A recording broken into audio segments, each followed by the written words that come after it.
Hey, it's James Abila. Hey, it's Roger Sanchez. What's up? I'm Armin van Buren. Tom Middleton, Dave Seaman, Fergie, Steve Angelo, Paul Wolford. Hey guys, I'm Markus Schulz. This is Goldie, and you're in tune, and you're listening to Djsounds. Hi, this is Eddie Halliwell. This is Tayo. I'm Laid Back Luke. Hi, this is Joachim Garraud, and you are watching Djsounds.com. Remember, the invasion has just begun.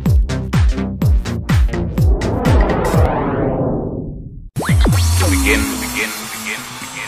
at the beginning. You're listening to Dan Tate on the Pioneer DJ Sound Show on Ibiza Sonica. People from all over the world.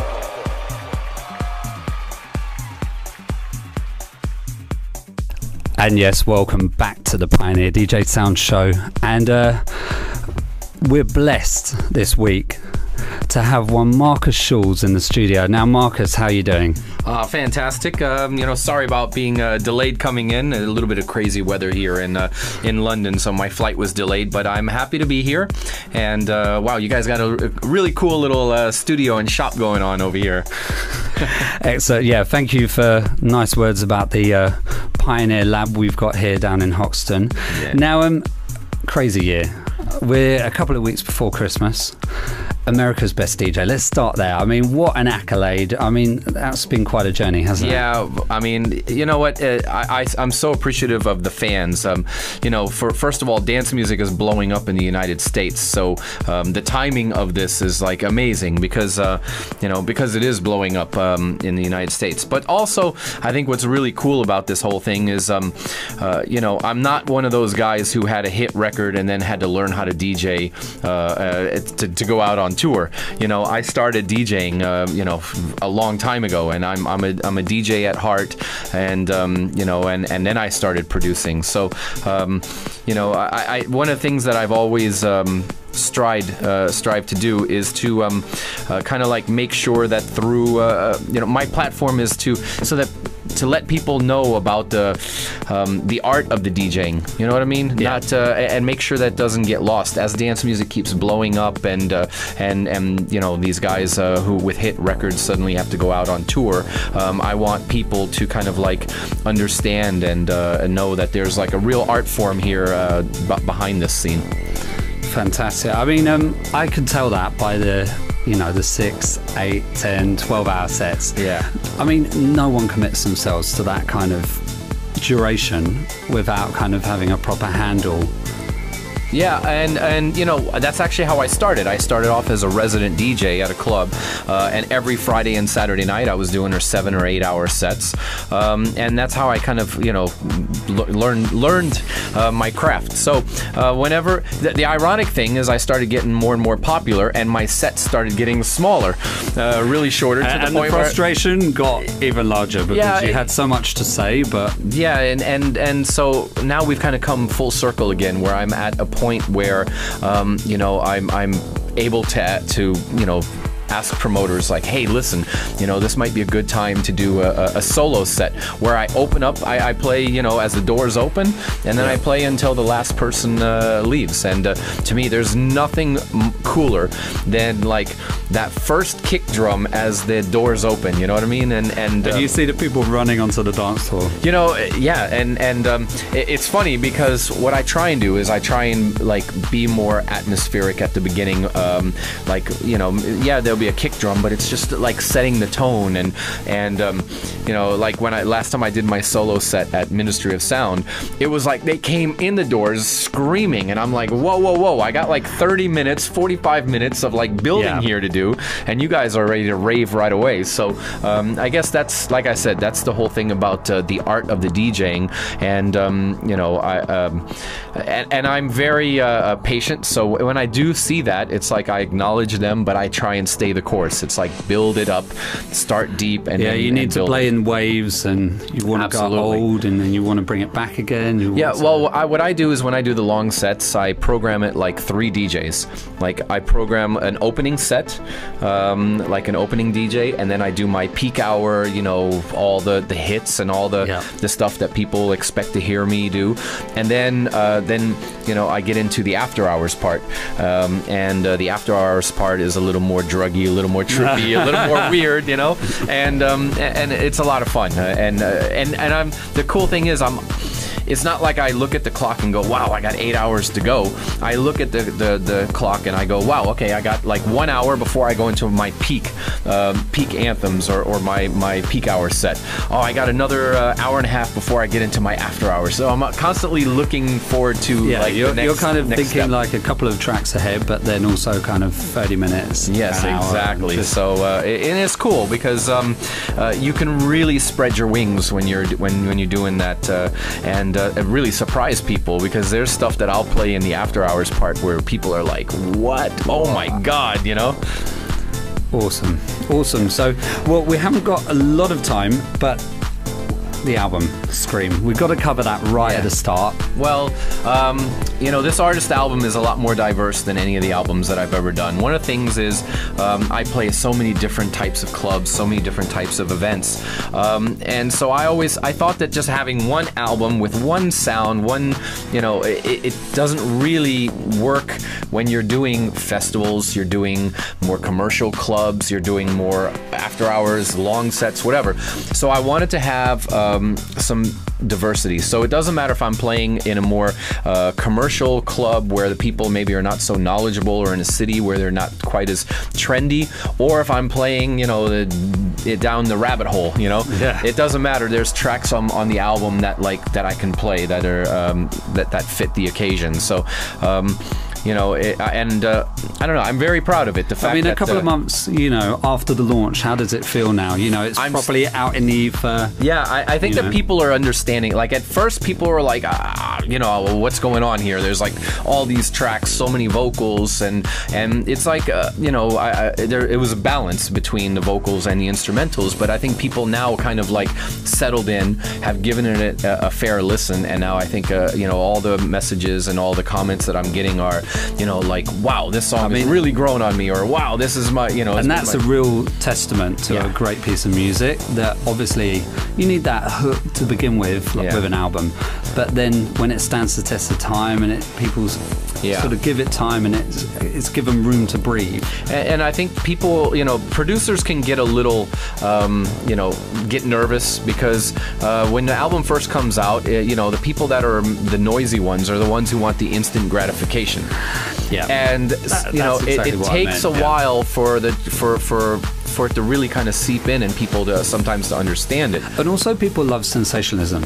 Yeah, right. They love to say, like, you know, Marcus, oh, where have you gone, or what have you done, or what have you done with this track? You know, whereas I think that, you know, that's kind of, you know, I always get surprised when I see the kind of chart positions and how sort of revered certain albums are, and then how they did at the time when they first came out. Even like, you know, back to kind of like seminal rock albums, where it's like, you know, Pink Floyd, Dark Side of the Moon. It was #1 for like years, but when it first came out, it was there wasn't a single hit on it. You know, it's the record label was probably freaking out, going, "Geez, we can't get a single one of these tracks on the radio." You know, but look at it; it's probably the greatest album ever recorded. There you go. Yep. Well, let's hope the same for Scream, I'm sure. Well, there's definitely, you know, the one thing about the album is, you know, doing so many diverse tracks, it's definitely made me, you know, hungry to get back into the studio, because, you know, when it's not like I did 12 tracks or 14 tracks and they're all the same style. It's like so many different styles, and each one kind of like, you know, I still have an itch to do all the different kinds, you know. Awesome. So yeah, and that's the cool thing, is like when you are a producer and you just finished an album, you know, a lot of guys will just like go into meltdown mode or hibernation mode for a couple of years to kind of recharge. Yeah. But when you just like, you finish the album and 3 months later you're like, oh my God, I'm like totally like stoked to get back in the studio. So. Yeah. Then you know, yeah. Fantastic. Well, we are seriously eating into your set, so we need to get you into the mix. Markus. Let's go. So this is Dante here on the Pioneer DJ Sound Show. You're just about to check out Markus Schulz in the mix.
Follow the sun, the darkness all around. Is there anyone listening? I can't scream any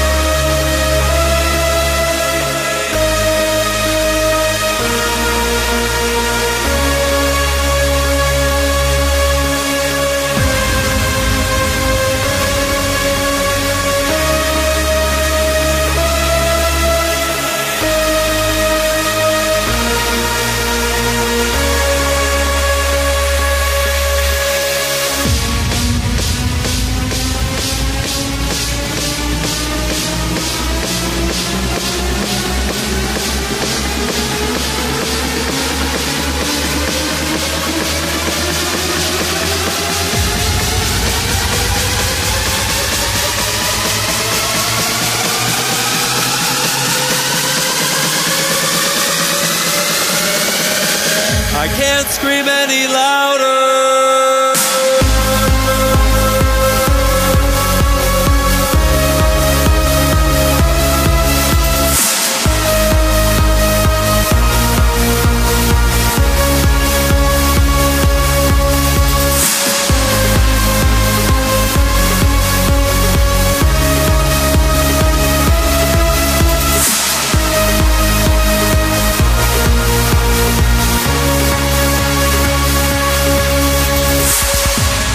Follow the sun, the darkness all around.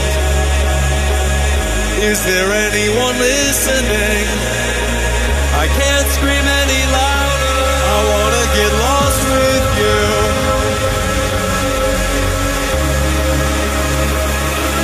I wanna get lost.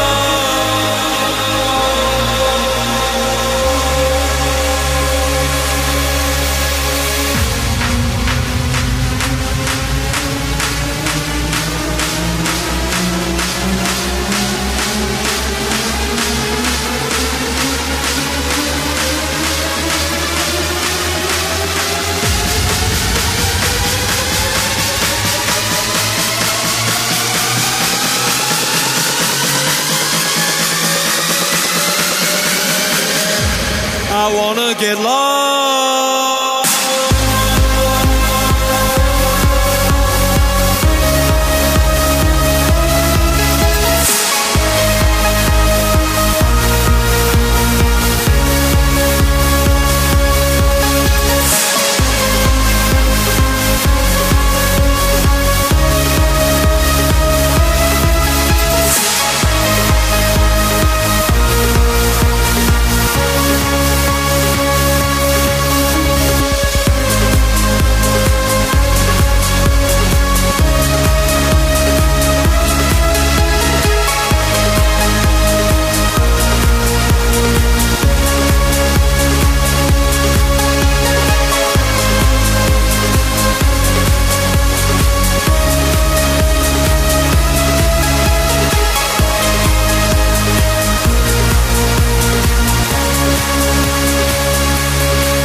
So good to hear Jam and Spoon. For those that remember from the early 90s, you're checking out Markus Schulz in the mix here on the Pioneer DJ Sound Show.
Empty, dried out spaces in between.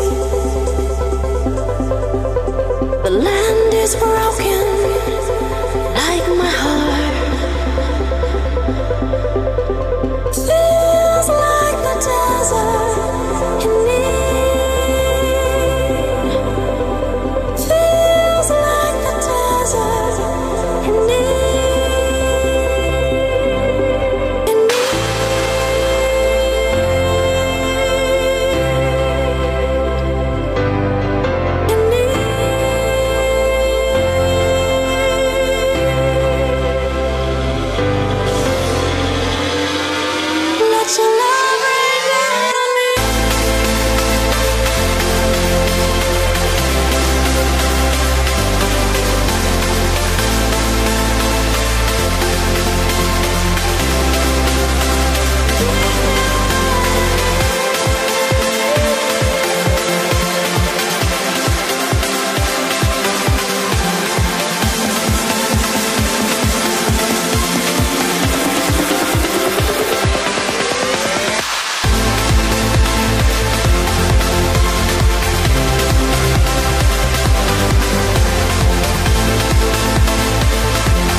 Damn. Wow. I'm sweaty.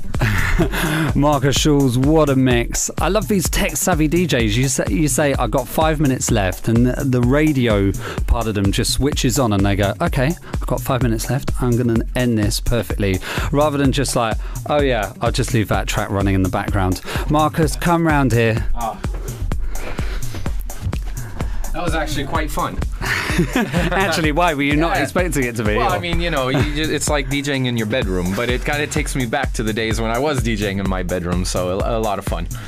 Excellent, amazing mix. So many bases covered there. I love the jam and spoon. Come on. Yeah, that was a remake, a collaboration that Ferry Corsten and I did together, and it's doing quite the business right now. And anytime you can slip in a jam and spoon track into any set, it's always a good thing.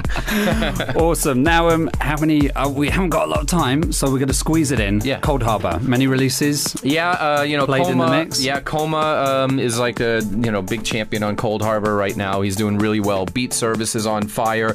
Mr. Pitt is on fire. Groovin and Hosepian, the whole Cold Harbor crew, doing really well, and we got some big things lined up in 2013. Awesome. And today is a big day, isn't it? Because also you had a release, didn't you? Yeah. Today was the World Tour compilation, which is took a track from every city that we did the World Tour in and mixed it together. Oh wow! So you get to hear like the crowds from all these different cities all like in one mix. It's quite cool. Oh, amazing. Cool concept, yeah. Is that something that you're going to keep on going, or is that like a one-off? Or no, we did it before a couple of years ago, and I liked it. That was my idea. I was like, you know what? I want to take one track from every World Tour episode that I did from all these different cities, and then mix it together with the crowd noise from each city, so that it's like it truly is like a global dance party, And we did it one time. I think what was it, 2000 and I forget what year it was. We released it, and we didn't really hype it or anything like that. And I was like, you know what, guys, I still believe in this concept. I think it's cool, and so we definitely wanted to. Yeah, we had to bring it back. So I want to do it again. Excellent. I mean, just take it back kind of to the DJ concept. I think that there are so many ways now, aren't there, for you to play. There's the 12-hour sets. Yeah. There's 50-minute radio show mixes. Yeah. There's hour-long festival mixes. There's compilations, live compilations. I mean, as a label owner, as a DJ and stuff, kind of, where do you see it going? What do we need more of? What do we need more of? I think what do we need less of? Yeah, no, I think that, one of the things that I wish was that it wouldn't go so fast. Because, back in the day, tracks had a much longer shelf life. But nowadays it's like sometimes a track with YouTube, and I mean, I get messages all the time from people saying, oh my god, I've had this song on repeat for the last 2 days. I've listened to it maybe 100 times, and I'm like oh my god, they're gonna be sick of it by the end of the week. And it was only released on Monday, so the tracks do go a lot faster. The shelf life is not quite as long, and I wish that was one of the things that we could change. But that being said, a true classic, a future classic is a future classic. It sticks around. It sticks around. So there's a lot of disposable music out there, and people attach to it for maybe a week or two, and then it's gone. But I mean, do you have that in mind when you're releasing or producing? I mean, there are certain people that I've heard that are basically like, I don't concentrate on making a big track anymore. I just almost see it like I'm a radio station, and people want to listen to me as an artist, and so I'm churning out tracks and compilations and stuff. Do you think? Well, to be honest, no, I don't believe in that. I believe in you put your heart and your soul into it, because your music is going to live on, eternally on the internet. Maybe 200-300 years from now, people are going to go back and listen to your music, now we've become immortal with the internet, our music anyways, you know what I mean? So I think that it's what you put out there is has to represent you, and if you just want to crank out a track after 2 hours and have that represent you, then fine. But I'm kind of one of those guys who I go and every track I try and make it the best. As I'm working on it, without You're without only a as doubt. good as your last performance. Yeah, but or without a you- doubt, every track that I've ever worked on, as I'm working on it, I'm like, oh my God, this is the most amazing track I've ever done. I can't wait for people to hear it. And, you know, that's how it should be, really. really, yeah. You know, Right. can you imagine, like, you know, ringing up the guys in the office? Yeah, I've done a new track. Well, are you happy with it? It's all right. It's all right. okay. It's okay. But it will do. Yeah, You know, yeah. I know that you. No. Like It's that, like so. without a doubt, I'm like calling people in the middle of the night, like, dude, you gotta hear this. Oh my God, you know.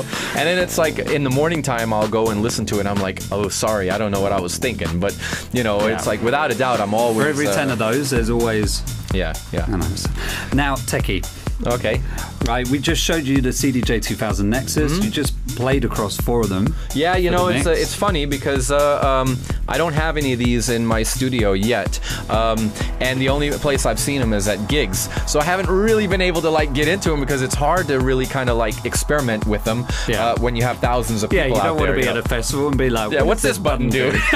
Exactly. So it was quite nice playing on them playing on them here and having a little tutorial of all the little hidden secrets that they have. So that was quite cool. And I think that still a little bit of getting used to. I had a little problem with the loop function a few times, but I think that I love the loop function, you know, and because it's like I can texture my mixes, you know what I mean? Yeah. It's like I've got the hi-hat going from this track, and you know if you pull the fader down, the hi-hat's gone, that frequency is gone. Yeah. So I want to keep the hi-hat going. So you want to keep loop it rattling around in there. Exactly, and then you can just, exactly. And then So- you can be the boss, tell it when you want to Exactly. kind of fade it in. Yeah. and So fade it out. you know, with vinyl back in the day, you could never do that. You know what I mean? You just when the hi-hat's gone, the hi-hat's gone. That's it. You know. So there was no texturizing unless you had 3 or 4 turntables, and even then it got messy. Let's be honest. You know, it's with vinyl, it drifted. No matter what, there's always, no matter how perfect you were, there's always 3 or 4 drop beats in